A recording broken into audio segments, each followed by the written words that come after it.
तो आपको बताते चले एआईएमआईएम ने सोशल मीडिया पर पोस्ट करते हुए लिखा है कि हुमायूं कबीर के इंकशाफ से ये साफ हो गया है कि बंगाल के मुसलमान कितने कमजोर हैं।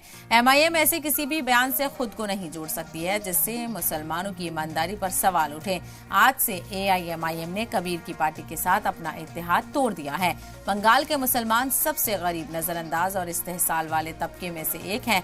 कई दहाई तक सेक्युलर इक़्तिदार रहने के बावजूद उनके लिए कुछ भी नहीं किया गया। किसी भी रियासत में इलेक्शन लड़ने के पीछे एआईएमआईएम की पॉलिसी ये है कि हाशिए पर पड़े तबकों की अपनी एक आजाद सियासी आवाज हो। हम बंगाल में अब आजादाना तौर पर इलेक्शन लड़ेंगे और आगे किसी भी पार्टी के साथ हमारा कोई इत्तेहाद नहीं होगा। तो ये यहाँ पर वाजे एआईएमआईएम की तरफ से कर दिया गया है। हालांकि एमआईएम पर भी कई तरह के इल्जाम मौजूदा सरकार के साथ होने के लगते हुए नजर आते हैं, लेकिन जो ये इत्तेहाद हुआ था उसके टूटने की जो तस्वीर है वो साफ हो गई है। और इसी को लेकर और ज्यादा जानकारी हासिल करते हैं। हमारे नुमाइंदा इस वक्त अयान घोषाल हमारे साथ जुड़ गए हैं कोलकाता से। अयान, अभी इलेक्शन हुआ भी नहीं है, उससे पहले ही हुमायूं कबीर की पार्टी और एआईएमआईएम का जो कोalition था वो ही टूट गया। क्या कुछ सियासी हलचल है और क्या बड़ी वजह बताई जा रही है? सादिया, पहले तो मैं आपको बता दूं कि हुमायूं कबीर को दोहरा झटका लगा है। पहला झटका कल लगा था जब तृणमूल कांग्रेस पश्चिम बंगाल की सत्ताधारी पार्टी उनका एक वीडियो, एक ग्रीप कन्वर्सेशन वो लीक कर दिया। उसमें हुमायूं कबीर को ये बोलते हुए सुना गया कि पश्चिम बंगाल में मुसलमानों को बहुत ही आसानी से बेवकूफ़ बनाया जा सकता है। और उसी शब्द को लेकर एआईएमआईएम की आला नेता असदुद्दीन ओवैसी आज ये ऐलान अपनी एक सैंडल में कर चुका है कि पश्चिम बंगाल में उनका जो गठजोड़ बना था, मतलब एआईएमआईएम के साथ हुमायूं कबीर की पार्टी, आम जनता उन्नयन पार्टी का जो गठजोड़ है वो उसको ख़त्म कर रहे हैं, क्योंकि मुसलमान के चलते, मुसलमान के लिए वो अपनी यहाँ पे चुनाव में उम्मीदवारी करने की फैसला किया था। और इसीलिए उसको लगा था कि हुमायूं कबीर अकेला वो चेहरा है जो मुसलमान के लिए यहाँ पे पश्चिम बंगाल में फाइट करेगा। लेकिन इस तरह से जब हुमायूं कबीर, उस पार्टी के चेयरमैन, मुसलमान के लिए इस तरह का शब्द प्रयोग करता है तो उसका सीधा का सीधा मतलब ये हो गया कि हुमायूं कबीर का मुसलमान की तरफ कोई प्यार, कोई हमदर्दी नहीं है। तो उसके चलते ऐसी एक पॉलिटिकल पार्टी के साथ वो किसी तरह से गठजोड़ या रिश्ता नहीं रखना चाहता, ये साफ तरीके से ऐलान कर दिया गया है। बिल्कुल बिल्कुल, मैं आपके पास लौटूंगी यार। हमारे साथ इस वक्त खास मेहमान जुड़ गए हैं, स्पोक्स पर्सन एआईएमआईएम से डॉक्टर अब्दुल मन्नान हमारे साथ जुड़ गए। बहुत इस्तकबाल है आपका भी डॉक्टर अब्दुल मन्नान। आपसे समझना चाहेंगे कि कुछ उम्मीदें लगाई जा रही थी कि ये इत्तेहाद कारगर साबित होगा, लेकिन चुनाव से पहले ही इत्तेहाद टूट गया। क्या बड़ी वजह, एआईएमआईएम ने यहाँ पर क्या सही फैसला लिया है? देखिए मैडम, हम लोग जो है पार्टी विद द डिफरेंस हैं। हम उस अपनी कौम से जो भी धोखाधड़ी करेगा उससे हम कभी समझौते में नहीं रह सकते हैं। आदमी से गलती होती है, आदमी से पहचानने में गलती होती है। अगर ऐसा कोई काम करता है तो हम उसके समझौते में कतई नहीं रहेंगे। हमने तो अभी बिहार में जो है आरजेडी से डिफरेंस होने के बावजूद भी हमारे 5 लोगों ने महागठबंधन को साथ दिया। ये अलग बात है कि महागठबंधन से वही आरजेडी और कांग्रेस के लोगों ने ही बाइकआउट करके बीजेपी को जिता दिया। तो हम बीजेपी से कोई संबंध नहीं रख सकते। लेकिन हम सवाल अब आज हम इस मॉरल ग्राउंड पे पूछते हैं कि आज हमने तो 1 मिनट नहीं लगाया समझौता तोड़ने पर। लेकिन हम समाजवादी से सवाल करना चाहते हैं कि उन्होंने आगरा में कल्याण सिंह से समझौता किया था, नहीं किया था बाबरी मस्जिद से को तोड़ने वालों से। और सुनील सिंह जो कि हिंदू युवा वाहिनी के वो थे, उत्तर प्रदेश के अध्यक्ष थे, और जिन्होंने कहा था मुसलमान लड़कियों का हम वो कब्र से निकाल के बलात्कार करेंगे। क्या समाजवादी पार्टी ने उनको निकाला अपनी पार्टी से? कांग्रेस पार्टी ने शिवसेना से गठबंधन कर रखा कांग्रेस में, तो वो किस मुंह से हमें जवाब देंगे? आज हमारे सामने आवे ना कोई। देखिए, हमने फौरन हाथ के हाथ लोगों को जो है अपने से दूर कर लिया, और चाहे हमारा नुकसान हो चाहे हम फायदा हो, लेकिन हम ऐसे लोगों के लेकिन इससे फायदा भी हो सकता है डॉक्टर अब्दुल मन्नान जी, क्योंकि आप पर भी इल्जाम लगता रहा है कि आप भी बीजेपी की बी टीम है। तो ये इत्तेहाद तोड़ने से लोगों को जो ये खदशा था कि आप पर जो इल्जाम लग रहा है वो भी थोड़ा मिट सकता है, क्योंकि उन पर इल्जाम लगा है कि वो शुभेंदु अधिकारी और दीगर लीडरान के राब्ते में है। देखिए, आप ऐसा है कि हमारे ऊपर इल्जाम लग रहा है, लेकिन हम इल्जाम की परवाह नहीं करते हैं। हाँ, अगर हमारे यहाँ कोई गलती होगी तो हम उसकी परवाह तो करेंगे। अब हमारे गठबंधन में उन्होंने गलत काम किया और उसका वीडियो आ रहा, खैर अभी वो एआई से चेक होगा, लेकिन हम इस बात का बिल्कुल ही अपने कौम के साथ जो भी दुश्मनी करेगा या विश्वासघात करेगा उसके साथ हम नहीं रह सकते हैं। और ये हमने तो आईना दिखाया है समाजवादी पार्टी, कांग्रेस पार्टी को और ममता दीदी को, कि ममता दीदी तुमने जब गुजरात का नरसंहार हो रहा था और जब बिल्किस बानो के साथ रेप हो रहा था, तो ममता दीदी तुम तो अटल बिहारी वाजपेयी के साथ और नरेंद्र मोदी के साथ बैठी हुई थी, तो तुम क्या हमें आईना दिखाओगी? क्या दिखाएंगी आईना ममता दीदी? क्या दिखाएगी आईना समाजवादी पार्टी? क्या आईना दिखाएगी कांग्रेस पार्टी? लेकिन ममता दीदी से मुकाबला करना आसान नहीं होगा। जिस तरह से आपने देखा होगा कि पिछले चुनावों में भी जो हालात रहे हैं, तो ऐसे में क्या AIMIM ममता दीदी को टक्कर दे पाएगी? देखिए, ऐसे तो लोग ईरान को भी कह रहे थे कि अमेरिका से टक्कर नहीं ले पाएगा, लेकिन ईरान ने पानी पिला दिया, अमेरिका को नहीं पिला दिया, पूरी दुनिया को एहसास दिला दिया, नहीं दिला दिया। तो हम वसूलों पर जंग लड़ते हैं, हम उस पर नहीं लड़ते हैं, हथियार से नहीं लड़ते हैं, हम तादाद से नहीं लड़ते हैं, हम वसूलों से लड़ रहे हैं। हम अपने वसूलों से समझौता कतई नहीं कर सकते। हमारे दामन पे एक दाग लगा, हमने हाथ के हाथ उसको धुल दिया। अब ममता जी बतावें कि उन्होंने गुजरात में क्यों नरेंद्र मोदी का प्रचार किया था जब बिल्किस बानो का रेप हुआ था? अब अखिलेश जी बतावें और समाजवादी पार्टी बतावे कि भाई जो वो हिंदू युवा वाहिनी के सुनील सिंह को उन्होंने क्यों रखा था, जिसने कहा था हम मुसलमान लड़कियों का कब्रिस्तान से निकाल के रेप करेंगे। कांग्रेस बतावे कि उसने शिवसेना से क्यों समझौता कर रखा है वहां बॉम्बे में, जिसने कहा था कि बाबरी मस्जिद में हमने पहले फावड़ा मारा। ये तीनों सवाल आप दागिए ना उनसे, कांग्रेसियों से, समाजवादियों से और ममता दीदी से। बिल्कुल बिल्कुल। अब्दुल जी, आपके पास मैं लौटती हूँ। हमारे रिपोर्टर भी हमारे साथ बने हुए हैं। अयान, जिस तरह की चीज़ें देखने को मिल रही हैं, आपने सुना होगा मन्नान जी को भी कि वो ये कह रहे हैं कि जैसे ही हमें भनक लगी और हमने फौरन इत्तेहाद तोड़ दिया। यानी तमाम सवाल अपोजिशन पार्टियों से भी हैं और मौजूदा सरकार से भी हैं कि अगर AIMIM की जो आइडियोलॉजी है उससे अगर हटके कुछ भी होगा तो वो किसी के साथ नहीं जाएंगे। मैं आपके जरिए दर्शकों को पहले बताना चाहता हूं कि ममता राज को खत्म करने के लिए, उनको चुनौती देने के लिए हुमायूं कबीर दोहरी चाल चली थी। उसकी पहली चाल थी बाबरी मस्जिद।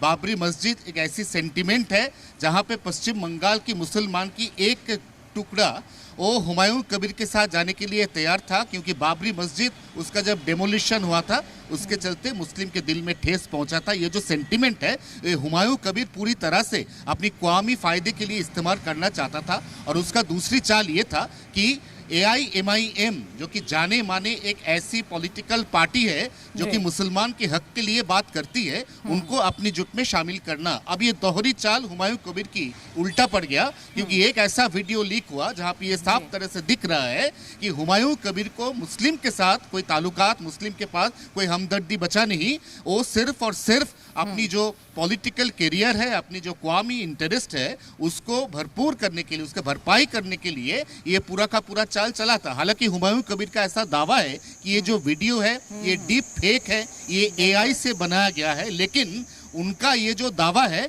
ये AIMIM उसके जोड़ संगी वो खुद विश्वास नहीं करते और इसी के चलते हुमायूं को छोड़ के वो जा पड़े। बिल्कुल बिल्कुल। ये सवाल क्योंकि उठ रहा है क्योंकि हुमायूं कबीर की तरफ से भी कहा जा रहा है कि ये फेक है। यानी अब्दुल मन्नान जी, आपको क्या लग रहा है? क्योंकि हुमायूं कबीर जिस तरह से बहुत ज्यादा चर्चा में आए, उन्होंने नई बाबरी की तामीर की, तो क्या वो सब भी पूरा ढोंग था सियासत को चमकाने के लिए? अभी कुछ कहा नहीं जा सकता, क्योंकि दावा उनका भी है कि भाई ये AI वो है, जनरेटेड है। लेकिन सवाल ये है कि ये चीजें जब आई सामने हमारे, पता नहीं क्या होगा। AI जनरेटेड है कि वो असली है वीडियो, इस पे हम नहीं कह सकते हैं। लेकिन तो ऐसा नहीं लगता कि फिर AIMIM को इंतजार करना चाहिए था? उन्होंने तो वीडियो की चर्चा में आते नहीं कर सकते ना, हम इंतजार नहीं कर सकते। अगर हमें लगेगा जरा सा भी कि हमारी कौम के साथ कोई जो है गद्दारी कर रहा है, तो हम जो है 1 मिनट इंतजार नहीं करेंगे और हम बीजेपी को कभी चिमटे से भी नहीं छुएंगे। एक बात हम बता दें, ये सब समाजवादियों का, कांग्रेसियों का, बहुजनियों का, ममता दीदी का काम है कि जब अपने सहूलत के हिसाब से वो भाजपा वालों से मिल लें और भाजपा से गठबंधन कर लें। हमें पता चला अगर ये वीडियो झूठा निकला जिस तरह से हुमायूं कबीर कह रहे हैं, क्योंकि वो बाबरी मस्जिद की वजह से काफी ज्यादा चर्चा में थे, तो वो ये इल्जाम लगा सकते हैं कि तो पहले हुमायूं साहब साबित कर दें जी, पहले हुमायूं साहब साबित करें कि भाई ये झूठा है। अगर हमें झूठा पड़ेगा तो हमारा हाईकमान उस हिसाब से हम लोग फिर कहेंगे कि सर इस पे सोचिए, वो सोचेंगे। लेकिन आज की तारीख में तो हम नहीं रह सकते ना, इतना बड़ा दामन पे अपना दाग लेके। हम कोई कांग्रेसी समाजवादी या ममता दीदी हैं क्या कि इतना बड़ा दामन पे दाग लेके हम घूमेंगे? हमने फौरन दामन पे अपने दाग को धो दिया, और जिसको कहना है वो कहता रहे। लेकिन एक बात है कि हम जो है कभी बीजेपी के करीब नहीं ना गए हैं, ना जाएंगे, और कयामत तक नहीं जाएंगे। बिल्कुल, यानी नजाकत का फायदा उठाते हुए एआईएमआईएम ने सही फैसला लिया और इत्तेहाद तोड़ दिया। अयान, आपसे भी जानना चाहेंगे कि किस तरह की चर्चाएं इस वक्त चल रही हैं, क्योंकि चुनावी माहौल है। टीएमसी और बीजेपी की तरफ से फिलहाल कोई इसको लेकर बयान सामने आया हो? मैडम, हमें दूसरे चैनल पे जाना है। हुमायूं कबीर के साथ अभी तक जो मुसलमान जुड़े हुए थे उनमें से एक हिस्से को ऐसा लगने लगा है कि हुमायूं कबीर का ये वीडियो फेक नहीं है और मुसलमान के साथ हुमायूं कबीर का चलने का कोई इरादा नहीं है। उसकी सिर्फ सियासी स्वत हुमायूं कबीर को इस तरह से बाबरी मस्जिद और अपनी पॉलिटिकल पार्टी आम जनता उन्नयन पार्टी बनाने में मजबूर किया है। कोई हमदर्दी उसका अभी बचा नहीं मुसलमान के लिए। तो इसके चलते मुसलमान की एक बड़ी टुकड़ी जो कल तक हुमायूं कबीर के साथ था, आज बिछड़ने वाले हैं। और उनका जो जोट साथी है, उनका गठजोड़ जिसके साथ हुआ था, वो भी एक मुसलमान के लिए फाइट करने वाला ही पॉलिटिकल पार्टी माना जाता है एआईएमआईएम। वो भी अपना गठजोड़ तोड़ दिया है। तो ये भी दोनों के चलते ये जो दो सैलाब है हुमायूं कबीर के ऊपर, उसके चलते उनकी जो पॉलिटिकल करियर है वो अभी खत्म होने को दिख रही है, ऐसा पॉलिटिकल सलाहकारों का मानना है। जी बिल्कुल, यकीनी तौर पर। और जिस तरह से चीजें निकलकर सामने आई हैं, क्योंकि जिस आइडियोलॉजी से वो चले थे वो यहाँ पर चकनाचूर हुई है। डॉक्टर अब्दुल मन्नान, आपको क्या लग रहा है कि इस पूरे वाकये से ना सिर्फ ममता बनर्जी को फायदा हो, बल्कि एआईएमआईएम को भी कहीं ना कहीं एक सपोर्ट मिल सकता है? क्योंकि आपने जिस तरह से कहा कि अगर कहीं पर भी मुसलमानों के साथ कुछ भी बुरा होगा या उन्हें नीचा दिखाया जाएगा या उनके साथ जो चीजें हैं वो नहीं उनको दी जाएंगी, तो एआईएमआईएम का पक्ष यहाँ पर साफ है। हाँ मैडम, बिल्कुल। ये हमारा तो बड़ा क्लियर कट है ना। अभी आप देखिए, बिहार में एक चुनाव हुआ राज्यसभा का, जिसमें हमारे बड़े डिफरेंसेस थे कि तेजस्वी यादव से, आरजेडी से, लेकिन फिर भी हमने महागठबंधन का साथ दिया। हमारे 5 विधायकों ने महागठबंधन का साथ दिया, और कांग्रेस के 3 विधायक वॉकआउट कर गए और एक विधायक आरजेडी का वॉकआउट कर गया। उन्होंने राज्यसभा की सीट जिता दी पैसा लेके इनको, नीतीश कुमार को। तो हमारा तो हमेशा ये संकल्प है कि हम कयामत के आखिरी दिन तक हम जो है बीजेपी के साथ नहीं जाएंगे। तो और दूसरी बात, हमारे कौम से जो भी गद्दारी करेगा, जो भी वो करेगा, जरा सा भी हमें डाउट होगा तो हम उस दाग को फौरन अपने दामन पे हम दाग नहीं आने देंगे। हम उस दाग को फौरन धुल देंगे। हमने धुल दिया, और हम आईना दिखा रहे हैं कांग्रेस को कि आप भी शिवसेना से गठबंधन तोड़ो। हम आईना दिखा रहे हैं समाजवादी पार्टी को कि आप भी सुनील सिंह को पार्टी से निकालो। हम आईना दिखा रहे हैं ममता दीदी का कि तुमने जो नरेंद्र मोदी से समझौता किया था, अटल बिहारी से, उसके लिए आप माफी मांगो। हाँ, ठीक है, बहरहाल देखना बेहद अहम होगा कि एआईएमआईएम को इससे क्या नुकसान होता है या कोई फायदा होता है चुनाव। बहुत शुक्रिया डॉक्टर अब्दुल मन्नान जी, इस हवाले से हमसे बातचीत करने के लिए, अपना कीमती वक्त देने के लिए। अयान, आपके पास आना चाहेंगे, क्योंकि एआईएमआईएम यहाँ पर काफी होपफुल नजर आ रही है कि हमारे ऊपर दाग लगा तो हमने फौरन धो लिया। तो किस तरह के आकलन यहाँ पर हो रहे हैं?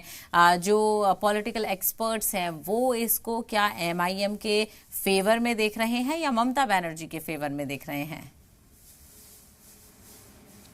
कुल मिला के पश्चिम बंगाल की 294 विधानसभा क्षेत्र से 192 ये जॉइंटली कॉन्टेस्ट करने की बात हुई थी हुमायूं कबीर की आम जनता उन्नयन पार्टी और एआईएमआईएम के साथ, ये जो गठजोड़ है उसके बीच। लेकिन अब जब ये गठजोड़ टूट चुका है तो अभी कौन कितनी सीटों पे लड़ेंगे ये देखने लायक बात होगी, क्योंकि एआईएमआईएम पश्चिम बंगाल के इतिहास में पहली बार यहाँ पे कोई भी संसदीय क्षेत्र से डायरेक्टली चुनाव लड़ने वाले थे। वो अब भी लड़ना चाहता है, लेकिन अकेले के बलबूते पर, अकेले के दम पर आखिरकार आम जनता उन्नयन पार्टी और एआईएमआईएम कितनी सीटों पे लड़ पाएंगे और लड़के क्या हासिल कर पाएंगे, ये देखने लायक बात होगी। बिल्कुल, बहुत शुक्रिया अयान, तमाम तफसील के लिए। और ऐसे में देखना बेहद अहम होगा चुनाव और कितना दिलचस्प होता है।